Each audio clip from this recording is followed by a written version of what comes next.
On le surnommait le faucon de la scène politique japonaise pour son programme nationaliste et musclé. Arrivé au pouvoir en 2012, Shinzo Abe était déjà bien connu des Japonais. Petit-fils de Premier ministre, il a dirigé l'exécutif en 2006 avant de démissionner 1 an plus tard pour raison de santé.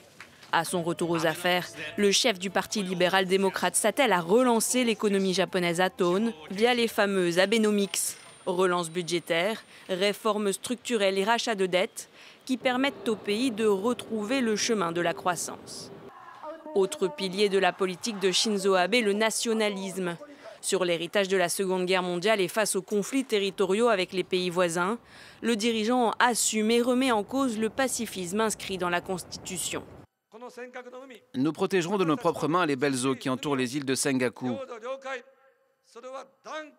Ne devons-nous pas montrer notre détermination ?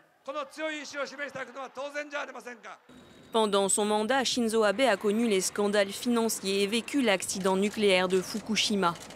Après presque 8 ans à la tête du gouvernement japonais, le Premier ministre tire sa révérence en 2020.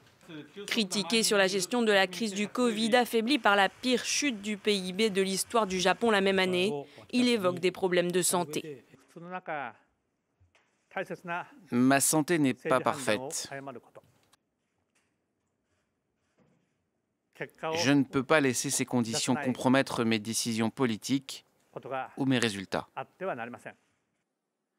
Shinzo Abe détenait le record du plus long mandat ininterrompu au pouvoir au Japon.